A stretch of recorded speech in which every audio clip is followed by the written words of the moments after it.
ಬೆಂಗಳೂರು ಹೊರವಲಯದ ಒಂದು ಚಿಕ್ಕ ಹಳ್ಳಿ ಈ ಹೊಳೆನರಸೀಪುರ. ಅಲ್ಲಿಯ ಹೊಳಲು ಮಣ್ಣಿನಲ್ಲಿ ಹುಟ್ಟಿದ ಶಂಕರ ಸಾಮಾನ್ಯ ಕೃಷಿಕ ಕುಟುಂಬದಲ್ಲಿ ಬೆಳೆದ. ತಂದೆ ಅನ್ನ ಕಟ್ಟಿ ತಾಯಿ ಮನೆ ಕೆಲಸಗಳಲ್ಲಿ ತೊಡಗಿದ್ದರು. ಜೀವನದಲ್ಲಿ ಏನಾದರೂ ಸಾಧಿಸಬೇಕು ಎಂಬ ಕನಸು ಶಂಕರನಿಗೆ ಚಿಕ್ಕದಿನದಿಂದಲೇ ಇತ್ತು. ಪ್ರತಿದಿನ ಬೆಳಿಗ್ಗೆ 5 ಗಂಟೆಗೆ ಎದ್ದು ಗದ್ದೆಗೆ ಹೋಗಿ ಶಾಲೆಗೆ ಓಡಿದವನಾಗಿದ್ದ ಶಂಕರನಿಗೆ ವಿದ್ಯಾಭ್ಯಾಸವೇ ಜೀವನದ ಏಕೈಕ ಮಾರ್ಗ ಎಂಬ ನಂಬಿಕೆ ಇತ್ತು. ಆದರೆ ಜೀವನ ಎಂದರೆ ಅಷ್ಟು ಸರಳವಲ್ಲ. ಕೆಲವೊಮ್ಮೆ ಹಳೆಯ ಪುಸ್ತಕಗಳನ್ನು ಬಳಸಿಕೊಂಡು, ಕೆಲವೊಮ್ಮೆ ಹತ್ತಿರದ ಸೋದರನ ನೋಟ್ಸ್ಗಳನ್ನು ಬಳಸಿ ಪಾಠಗಳನ್ನು ಓದುತ್ತಿದ್ದ. ಒಮ್ಮೆ ಶಾಲಾ ಅಧ್ಯಾಪಕನಾದ ನಾಗರಾಜ್ ಸರ್ ಶಂಕರನ ಪರಿಶ್ರಮ ನೋಡಿ ಆತನನ್ನು ಕರೆದು ಕೇಳಿದರು. ನೀನು ಯಾವಾಗಲೂ ಮೊದಲನೇ ಬಡಿಗೆಯಲ್ಲಿರುತ್ತೆ, ಆದರೆ ಬೆನ್ನು ತುಳಿದು ಹೋಗುತ್ತಿರುವ ಈ ಬಡತನ ನಿನಗೆ ತೊಂದರೆ ಆಗತ್ತಾ ಶಂಕರ? ಶಂಕರ ನಗು ಮಾಡಿ ಉತ್ತರಿಸಿದ, ಸರ್, ಬಡತನ ನನ್ನ ತಲೆ ಮೇಲೆ ಗಂಭೀರ ಮಳೆಯಾದರೂ ನಾನು ನನ್ನ ಕನಸುಗಳ ನಿಲುಗಡೆಯಂತೆ ನೋಡ್ತೀನಿ. ನಾನು ಗೆಲ್ಲುವುದನ್ನು ಬಡತನ ತಡೆಯುವುದು ಸುಲಭವಲ್ಲ. ಆ ಮಾತುಗಳು ನಿಜವಾಗಿಯೂ ಶಿಕ್ಷಕರಿಗೆ ಪ್ರಭಾವ ಬೀರಿಸಿದವು. ಅವರು ಶಾಲಾ ವಿದ್ಯಾರ್ಥಿಗಳಿಗಾಗಿ ಆದಷ್ಟು ಸಹಾಯ ಮಾಡುತ್ತಿದ್ದರು. ಶಂಕರನ ವಿದ್ಯಾಭ್ಯಾಸದ ಖರ್ಚಿಗೆ ಸ್ವಂತವಾಗಿ ಪುಸ್ತಕಗಳನ್ನು ಕೊಡಿಸಿದ್ದರು. ಕಾಲಕ್ರಮೇಣ ಸ್ವಕ ಪರೀಕ್ಷೆಯಲ್ಲಿ ಶಂಕರ ತನ್ನ ತಾಲೂಕಿನಲ್ಲಿ ಪ್ರಥಮ ಸ್ಥಾನ ಪಡೆದ. ಹಳ್ಳಿಯ ಜನರು ಬಾಗಿಲು ಮುಂದೆ ಬಂದು ಹೊಗಳಿದಾಗ ತಂದೆ ಕಣ್ಣೀರು ಹಿಡಿದುಕೊಂಡು ಹೇಳಿದರು, ನೀನು ನನ್ನ ಬೆಲೆಪತ್ರದ ಭವಿಷ್ಯ. ನಾನು ನಿನ್ನ ಗದ್ದೆಗೆ ಕರೆದದ್ದೇನು? ನೀನು ದೇಶದ ಹಳ್ಳಿ ಬೆಳಗಿಸುವವನು. ಶಂಕರ ನಂತರವೂ ಇಳಿಯದೇಪು ನಂತರ ಬೆಂಗಳೂರು ನಗರಕ್ಕೆ ಬಂದು BSc ಪದವಿ ಪಡೆದ. ಅಲ್ಲಿ ಬಡತನ ಮತ್ತೆ ಕಣ್ಣೀರು ತರಿಸಿತು. ಪಗ ಹೋಟೆಲ್ನಲ್ಲಿ ಕೆಲಸ ಮಾಡುತ್ತಾ ಸಂಜೆ ಟ್ಯೂಷನ್ ಹೇಳುತ್ತಾ ಓದು ಮುಂದುವರಿಸಿದ. ಒಮ್ಮೆ ಕಾಲೇಜಿನಲ್ಲಿ ಇನ್ನೊಮ್ಮೆ ಬಂದು ನೋಡಿ ಎಂಬ ಸಾಧನೆ ಕುರಿತ ಭಾವಗೀತೆ ಸ್ಪರ್ಧೆ ಇತ್ತು. ಶಂಕರ ತಾನು ಬರೆದ ಬಣ್ಣದ ಹಾಡನ್ನು ಹಾಡಿದ. ಆ ಹಾಡು ಪೂರ್ತಿ ಕಾಲೇಜು ಕಣ್ಣೀರು ಮಾಡುವಷ್ಟು ಹೃದಯಸ್ಪರ್ಶಿಯಾಗಿತ್ತು.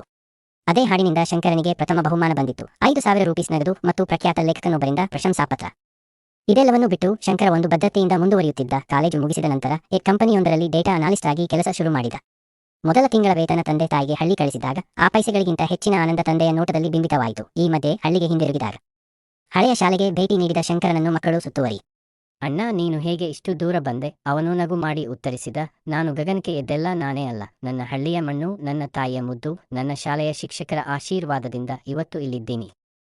ನೀವು ಕೂಡ ಸಾಧ್ಯವಿಲ್ಲ ಅನ್ನೋದನ್ನು ಬಿಟ್ಟು ಪ್ರಯತ್ನಿಸಿ. ನಿಮ್ಮ ಜೀವನದ ಸಾಹಿತಿ ನೀವೇ. ಈ ಮಾತುಗಳು ಮಕ್ಕಳ ಮನಸ್ಸಿನಲ್ಲಿ ಬೆಳಕು ಮೂಡಿಸಿದವು.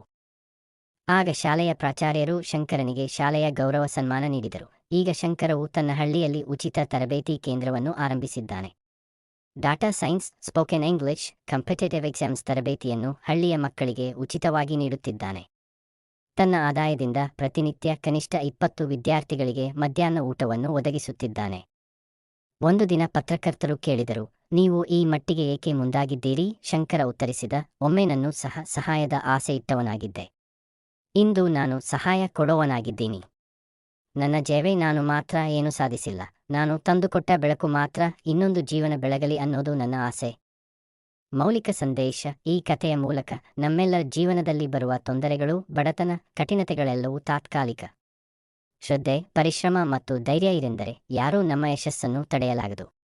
ಹಳ್ಳಿಯ ಮಣ್ಣಿನಿಂದ ಹುಟ್ಟಿದವನು ಒಮ್ಮೆ ಡಿಟರ್ಮಿನೇಷನ್ ಇಟ್ಟುಕೊಂಡರೆ ವಿಶ್ವದ ವೇದಿಕೆಗೆ ಏರಬಹುದು. ಯಶಸ್ಸು ಯಾರಿಗೂ ಉಚಿತವಾಗಿ ಸಿಗೋದಿಲ್ಲ, ಅದನ್ನು ಕಟ್ಟಿಕೊಳ್ಳಬೇಕು. ಪ್ರತಿದಿನವೂ ಹೆಜ್ಜೆ ಹಾಕಬೇಕು. Do subscribe and support. Thank you.